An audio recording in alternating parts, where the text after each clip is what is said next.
The mansion stood at the edge of the village, imposing and mysterious, surrounded by high walls that seemed designed to keep the world out, or something in. It was the home of Chief Adewale, a wealthy and powerful man who had once been a prominent figure in the community but had grown reclusive after the tragic death of his wife, Ngozi, nearly 2 decades ago. Rumors whispered through the village about the family's secrets. The most persistent of these was about Adanna, the chief's only child, who had never been seen outside the mansion's gates in her 18 years of life. Adanna Adewale was a young woman of striking beauty and sharp intelligence, her spirit restless despite the luxurious surroundings of her confinement. She had grown up surrounded by books, music, and the rich cultural heritage of her mother's belongings, which were carefully preserved throughout the house. Yet, her heart ached for something more, the world beyond the walls.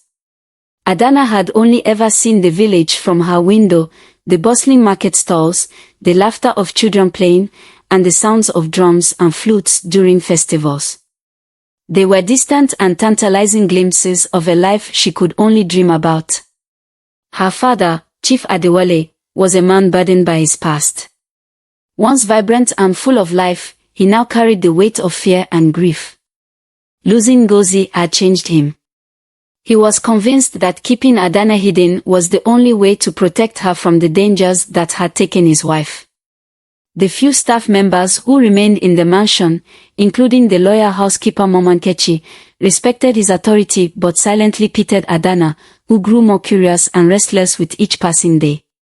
One afternoon, while cleaning out a dusty storage room, Adanna stumbled upon a box she had never seen before.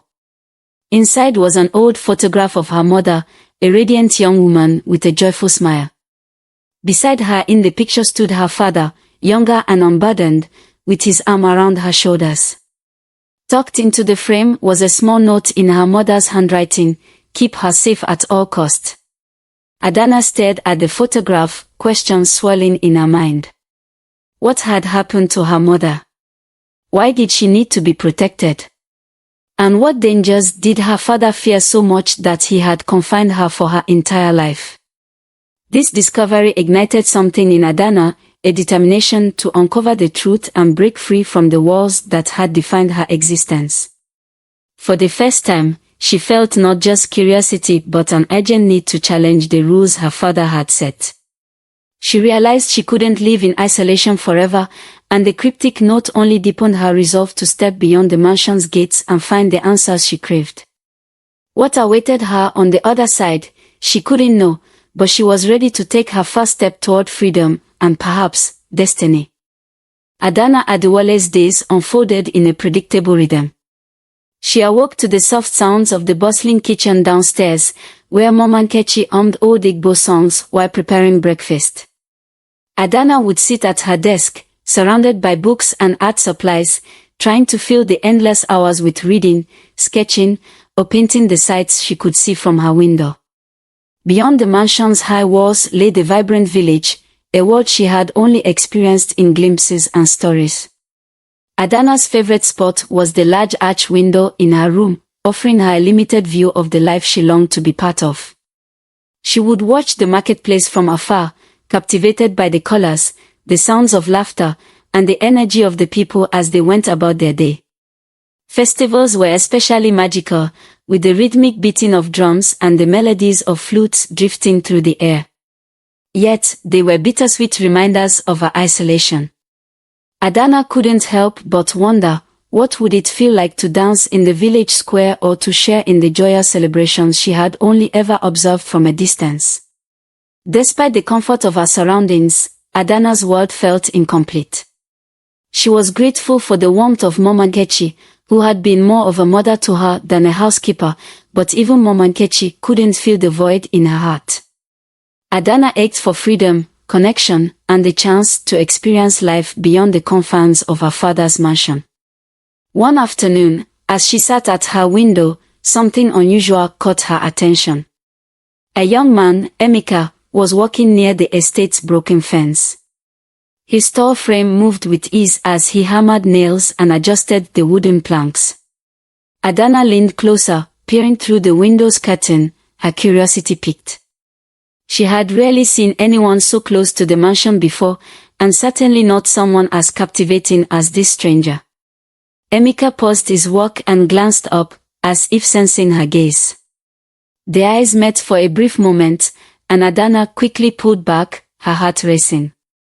She pressed herself against the wall, unsure of why her cheeks burned or why her chest felt tight. After a few moments, she dared to peek again, only to find Emeka still looking in her direction, a small smile tugging at his lips. This time, she didn't look away.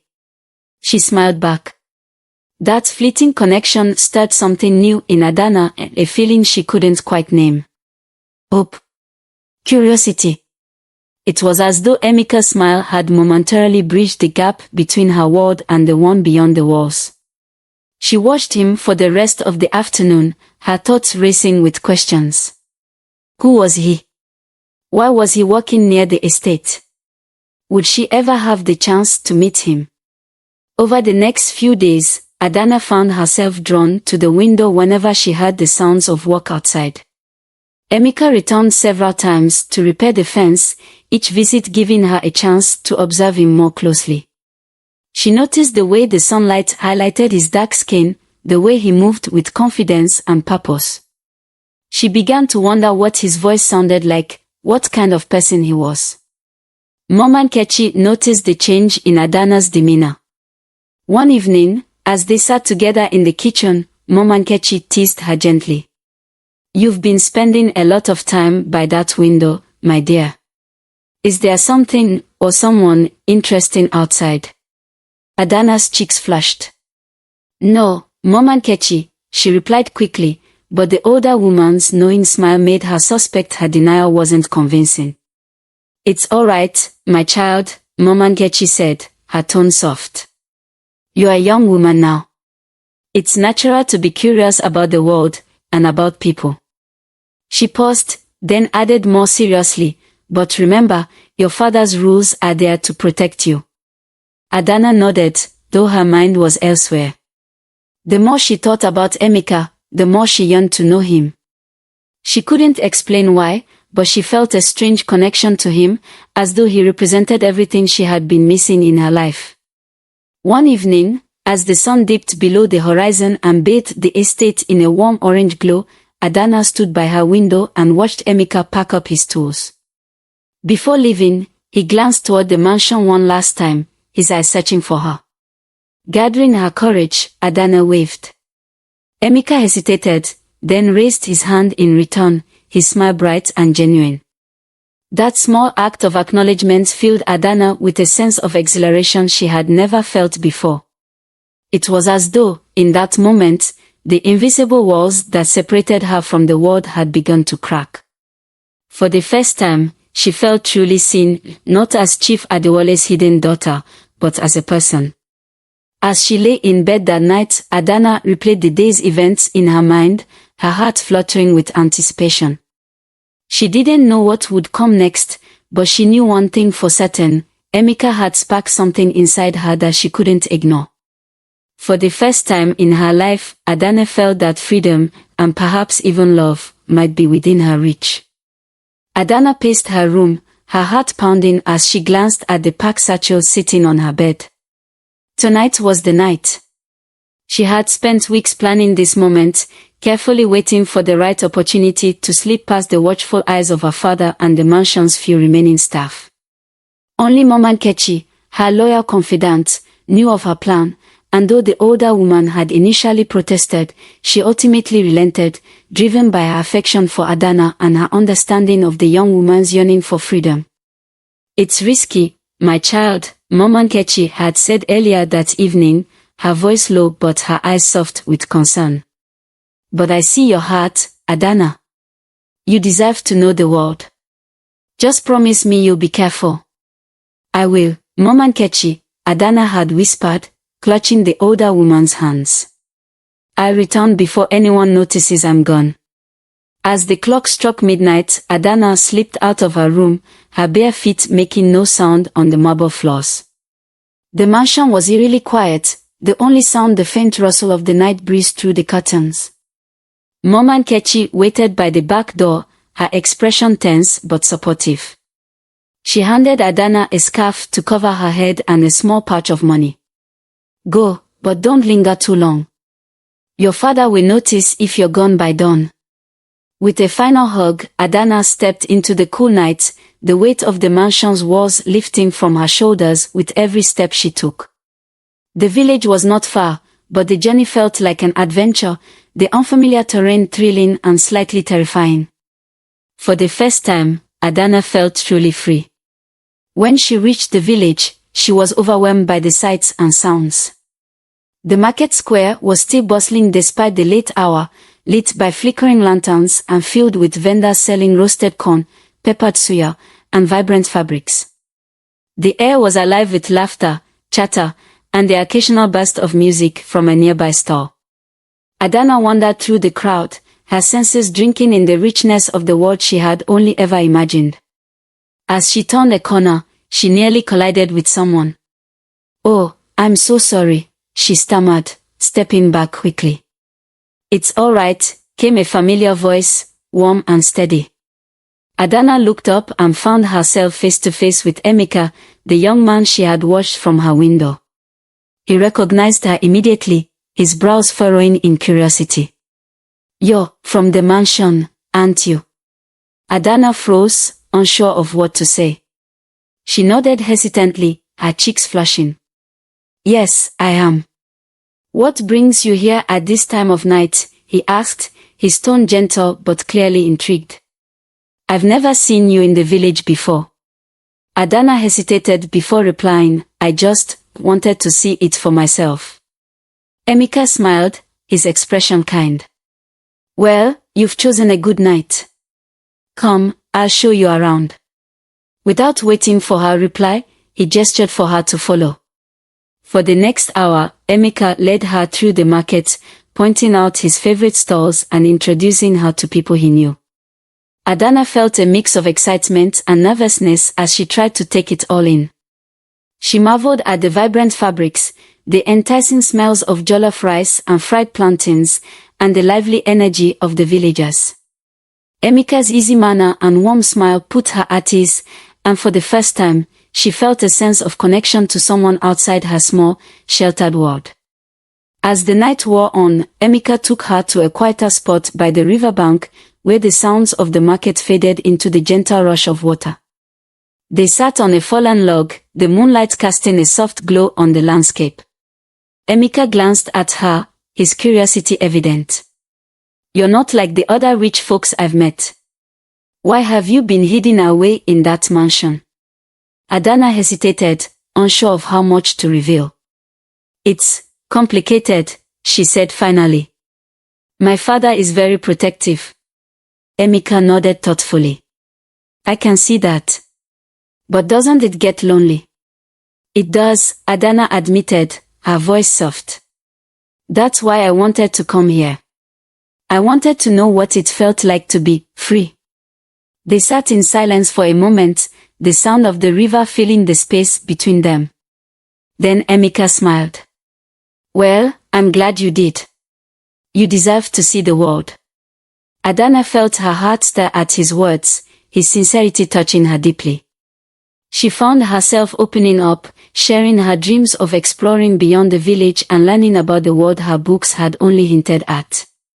Emeka listened intently, his own stories of growing up in the village adding color and warmth to the conversation. As the first hint of dawn appeared on the horizon, Adanna realized how much time had passed. "I should go," she said reluctantly, standing up. "My father will be furious if he finds out I was gone." Emeka nodded but hesitated before speaking. "Will I see you again?" Adanna looked at him, her heart torn. "I don't know," she said honestly. "But I hope so." Emeka smiled. "Then I'll wait. Just in case." As Adanna made her way back to the mansion, the memory of the night lingered in her mind. For the first time, she felt a spark of something she had never known, hope, connection, and perhaps, the beginnings of love. Adanna returned to the mansion just as the first rays of dawn began to stretch across the sky. The warmth of the morning did little to ease the tension in her chest as she quietly slipped back inside, her scarf tucked tightly around her face. She tiptoed through the hallways, hoping to reach her room unnoticed, but as she rounded the corner to the grand staircase, she froze. Chief Adewale stood waiting for her at the base, his arms crossed, his expression a mix of anger and disappointment. "Where were you?" he demanded, his voice low but heavy with restrained fury. Adanna hesitated, her mind racing for an excuse, but she knew it was futile. "I went to the village," she admitted, her tone defiant despite the guilt tugging at her. "I had to see it for myself." Her father's eyes narrowed. "Do you have any idea how dangerous that was? You disobeyed me, Adanna. After everything I've done to keep you safe, you put yourself at risk." "Safe?" Adanna shot back, her voice rising. "You've kept me locked away like a prisoner for 18 years. You call that safety? You've taken my life from me, Baba." The weight of her words hung in the air, but Chief Adewale did not falter. Instead, he gestured toward the sitting room. "Sit," he ordered. "If you're so determined to know why I've done what I have, then you'll hear the truth." Reluctantly, Adanna followed him into the room. The heavy curtains were still drawn, casting the space in shadows, but the faint glow of dawn illuminated the lines of pain etched into her father's face. He sat down heavily in the armchair and gestured for her to do the same. For a moment, there was only silence, broken only by the faint rustle of the wind outside. "When your mother, Ngozi, and I married, we built a life together full of hope and dreams," Chief Adewale began, his voice softer now, touched with sadness. "She was the light of my life, and when you were born, that light grew brighter. But that happiness came at a cost." Adanna leaned forward, her anger giving way to curiosity. "What cost?" "Your mother had enemies," her father said, his tone darkening. "A man named Obinna. He was a business rival, ambitious, ruthless, and dangerous. When I outbid him on a critical project, he vowed to destroy everything I held dear. I thought it was an empty threat, but I was wrong." He paused, his hands gripping the arms of his chair. "One evening, while we were returning from a festival, Obinna's men ambushed us. They killed your mother, Adanna. She shielded you with her body. Her last words to me were to protect you at all cost." Adanna's breath caught in her throat. The photograph and the cryptic note suddenly made sense. She saved me." "Yes," Chief Adewale said, his voice breaking. "I swore I would honor her wish. I withdrew from public life, fortified this mansion, and did everything in my power to ensure Obinna would never find you." "But Baba," Adanna whispered, tears brimming in her eyes, "you didn't save me. You imprisoned me." Chief Adewale looked at her, his expression a mixture of guilt and determination. "I did what I thought was best. Obinna is still out there. He has never stopped searching for a way to hurt me. If he knew you were alive, he would come for you." Adanna stood, her emotions boiling over. "And what kind of life have I had because of your fear? I've never known the world, never had a chance to make friends, to laugh, to love. You let Obinna take everything from me, even though I'm still alive." Her father's face fell, but before he could respond, there was a sharp knock at the door. Both turned toward the sound as Mama Nkechi entered, her face pale with worry. "Chief," she said hurriedly, "I've just received word from the village. Obinna's men have been seen asking questions about Adanna." Chief Adewale stood abruptly, his protective instincts kicking in. "How did they find out?" he demanded. "I don't know," Mama Nkechi replied, glancing nervously at Adanna. "But they are looking for her." Adanna's heart sank. Her brief escape to the village had not gone unnoticed. She turned to her father, her defiance tempered by fear. "Baba, I can't live like this anymore. You can't keep me locked away forever. Obinna has already taken enough from us." Chief Adewale's expression was unreadable as he stared at her. Finally, he spoke, his voice quiet but firm. "You are my daughter, Adanna. I would give my life to protect you. But you don't understand the kind of man Obinna is." "Then let me fight for myself," Adanna replied, her voice steady despite the turmoil inside her. "I am not a child anymore.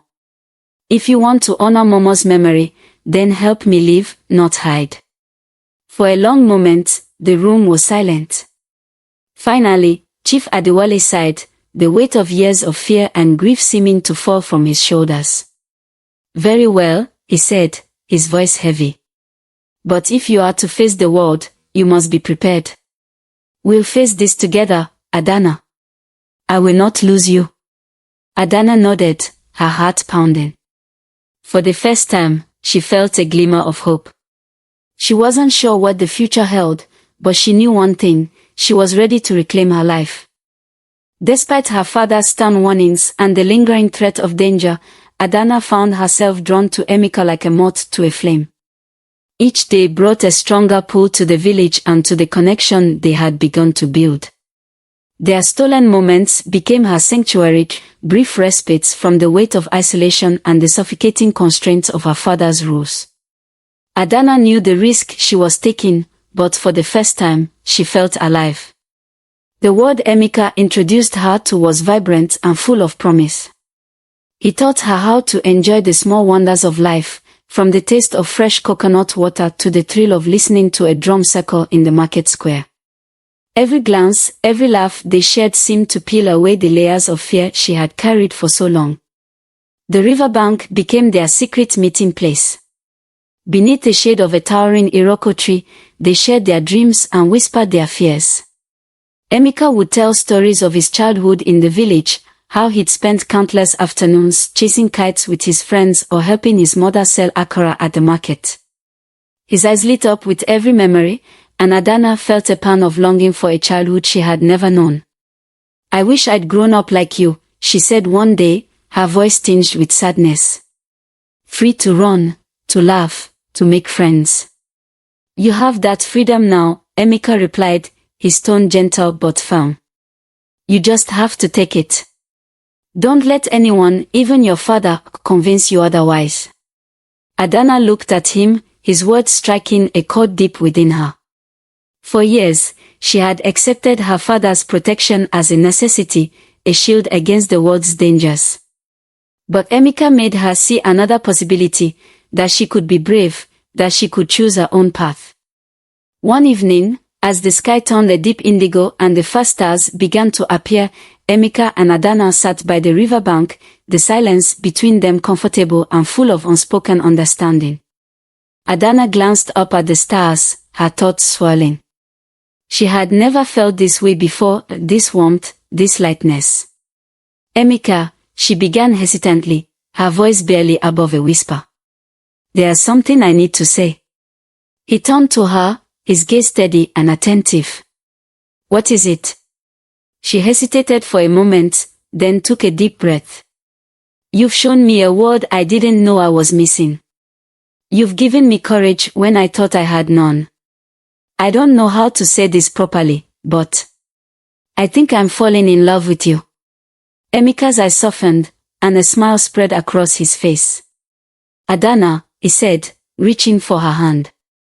"I felt the same from the moment I saw you. You're unlike anyone I've ever known. You don't need to be brave for me or for anyone else. You just need to be you." Adanna's heart swelled as she met his gaze, the sincerity in his voice wrapping around her like a warm embrace. In that moment, the weight of her father's fears and the shadow of Obinna's threats seemed to fade. All that mattered was the way Emeka made her feel safe, understood, and free. Their love gave Adanna a strength she hadn't known she possessed. Emeka's unwavering support made her believe that she could confront her father, that she could face the dangers looming over her family and reclaim the life she deserved. With him by her side, the impossible no longer seemed so daunting. As they walked back to the village that night, their hands intertwined, Adanna felt a newfound determination settle within her. She didn't know what the future held, but she was certain of one thing: she would no longer live in fear. And with Emeka, she wouldn't have to face it alone. The quiet evening at the Adewale mansion was shattered by the sound of tires screeching to a halt outside the gates.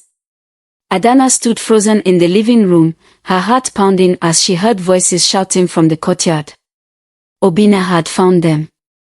Her father, Chief Adewale, stormed into the room, his face pale but determined. "Stay here," he ordered firmly, gripping his walking stick as if it were a weapon. "Do not leave this room, Adanna."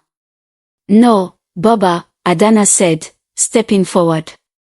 "I'm not hiding anymore."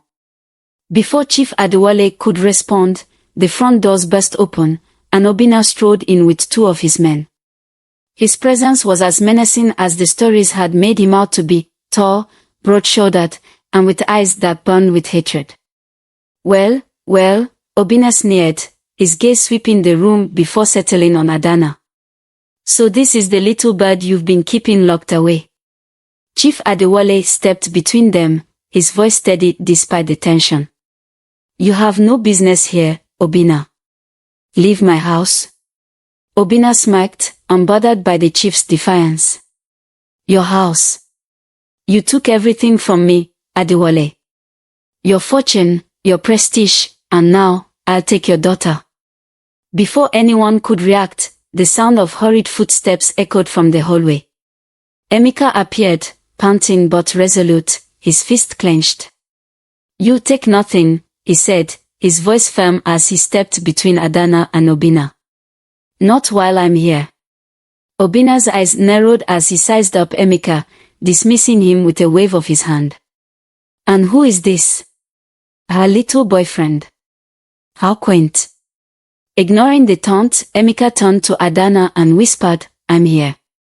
Stay behind me." But Adanna stepped forward, her voice steady and clear. "No, Emeka. This is my fight too." She turned to Obinna, her eyes blazing with a newfound confidence. "You've spent years chasing shadows, Obinna. You killed my mother, destroyed my family, and for what? To settle a grudge you couldn't win." Obinna's smirk faltered, replaced by a flicker of doubt. "You don't know what you're talking about, girl." "I know enough," Adanna continued, her voice growing stronger. "And I know you won't win this time." With Obinna momentarily distracted, Emeka lunged at one of his men, disarming him with a quick, calculated move. Chief Adewale, emboldened by his daughter's courage, used his walking stick to knock the other man to the ground. The room erupted into chaos as Obinna lunged toward Adanna, but she stepped aside, grabbing a heavy vase and smashing it against his shoulder. The commotion drew the attention of the mansion's guards, who finally intervened, subduing Obinna and his men. As they were dragged away, Obinna glared at Chief Adewale. "This isn't over," he hissed. Adanna stood tall, her heart still racing but her resolve unshaken. She turned to her father and Emeka, their faces filled with pride and relief. Together, they had faced the danger that had loomed over their family for years, and won. The shadow of Obinna was finally lifted. As the sun broke through the trees surrounding the Adewale mansion, the heaviness that had once filled its walls began to lift. The events of the previous night still lingered in Adanna's mind, but instead of fear, she felt a sense of clarity and strength. Chief Adewale stood at the edge of the courtyard, his gaze distant, as if grappling with the weight of his past choices. Adanna approached him, her step steady, her heart open. "Baba," she began softly, drawing his attention. His eyes, weary but warm, met hers. "I owe you an apology," Chief Adewale said, his voice trembling. "For years, I let my fear dictate how I raised you. I thought I was protecting you, but I see now that I was only holding you back." Adanna placed a hand on his arm, her voice steady but filled with emotion. "I understand why you did it, Baba. You loved Mama, and you love me. But I need to live my life, to make my own choices and face my own challenges." Chief Adewale nodded, his shoulders relaxing as he let out a deep sigh. "You're right, Adanna. I see so much of your mother in you, her strength, her courage. I'll do better. I promise to support you as you step into the world." Their embrace was brief but heartfelt, a silent reconciliation that marked the beginning of a new chapter for both of them. For the first time, Adanna felt that her father truly saw her, not as someone to be hidden away, but as the strong, capable woman she had become. Later that morning, Adanna met Emeka at the riverbank where they had first shared their dreams. The light of the sunrise danced across the water, casting a golden glow on the world around them. Emeka smiled as she approached, his expression filled with pride and affection. "You did it," he said simply, taking her hand in his. "You stood up for yourself. For your family." Adanna smiled, her heart swelling with gratitude. "I couldn't have done it without you, Emeka. You gave me the courage to see what I was capable of." They sat together, the quiet hum of the river filling the space between their words. As they spoke of the future, their dreams intertwined, Adanna's longing to explore the world beyond the village and Emeka's desire to build a life filled with love and purpose. Together, they began to sketch out a plan, one that blended their ambitions and their growing bond. As the sun climbed higher, the village came alive with the sounds of a new day. Adanna and Emeka walked hand in hand through the bustling streets, their connection drawing smiles from the villagers who had once only known her as a mystery. The warmth of their love radiated outward, bringing a renewed sense of joy to the Adewale family and the community around them. In that moment, Adanna knew she was stepping into a new chapter, one where she was free to embrace life, love, and all the possibilities the world had to offer. The past no longer held her captive, the future was hers to create.